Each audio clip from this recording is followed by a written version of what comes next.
Hello दोस्त, नमस्कार। अपने यूट्यूब चैनल पर आप लोग का स्वागत करती हूँ। आप लोग कैसे हैं? आप लोग कमेंट बॉक्स में अपनी राय ज़रूर बताना।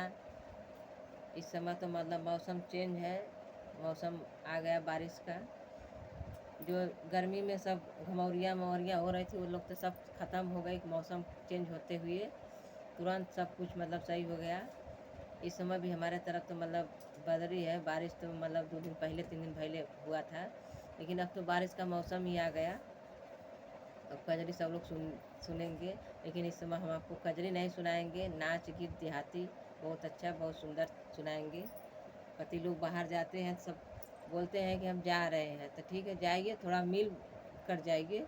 इस तरीके का गाना है। अगर ऑडियंस लोग को, दर्शक लोग को अच्छा लगेगा तो आप लोग ज़रूर कमेंट बॉक्स में अपनी राय ज़रूर बताना।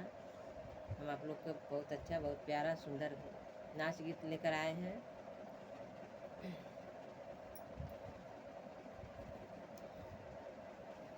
लोटवा में पानिया पलट में मिठैया, राजा पी हो ले तना, राजा पी हो ले तना। तो के जाए के विदेशवा, राजा पी हो ले तना। लोटवा में पानिया पलट में मिठैया, राजा पी हो ले तना, राजा पी हो ले तना।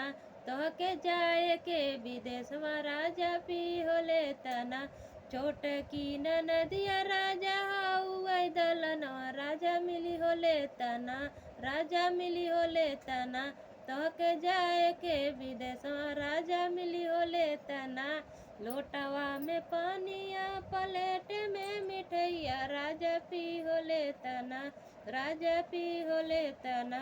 तो के जाए के पूर्ववा, राजा पी हो ले तना। लोटवा में पानिया पलेट में मिठैया, राजा पी हो ले तना, राजा पी हो ले तना। तो के जाए के पूर्ववा, राजा पी हो ले तना। छोट की नदिया राजा हुए दलनिया, राजा मिली हो ले तना, राजा मिली हो ले तना। तो के जाए के पूर्ववा, राजा मिली हो ले तना। लोटवा में पानिया पलेट में मिठैया, राजा पी हो ले तना, राजा पी हो ले तना। तो के जाए के विदेशवा, राजा पी हो ले तना। छोट की नदिया हुआ पीछवरवा, राजा मिली हो ले तना, राजा मिली हो ले तना। तो के जाए के विदेशवा, राजा मिली हो ले तना। लोटवा में पानिया पलेट में मिठैया, राजा पी हो ले तना, राजा पी हो ले तना। तो के जाए के पूर्ववा, राजा पी हो ले तना, राजा पी हो ले तना।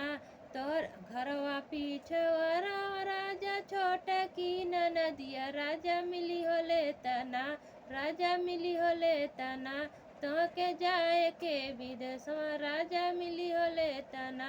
लोटवा में पानिया पलेट में मिठैया, राजा पी हो ले तना, राजा पी हो ले तना। घर पीछवारा राजा हाउ सवतिया, राजा मिली हो ले तना, राजा मिली हो ले तना। तो के जाए के विदेशवा, राजा मिली हो ले तना। हेलो दोस्त, कैसा लगा कमेंट बॉक्स में अपनी राय ज़रूर बताइए। नाच गीत बहुत प्यारा था। आप लोग कैसा लगेगा ज़रूर कमेंट बॉक्स में बताइएगा। हमारे चैनल को आप लोग प्यार दुलार आशीर्वाद बनाए रखिए। हमारे चैनल को लाइक सब्सक्राइब जरूर करना। जितने हमारे दर्शक देख रहे हैं, लोग हाथ जोड़कर निवेदन है कि हमारे चैनल को आप लोग प्यार दुलार बरसाइए, हमें भी आगे बढ़ाइए। तब तक ले बाय बाय, फिर मिलेंगे नेक्स्ट वीडियो में।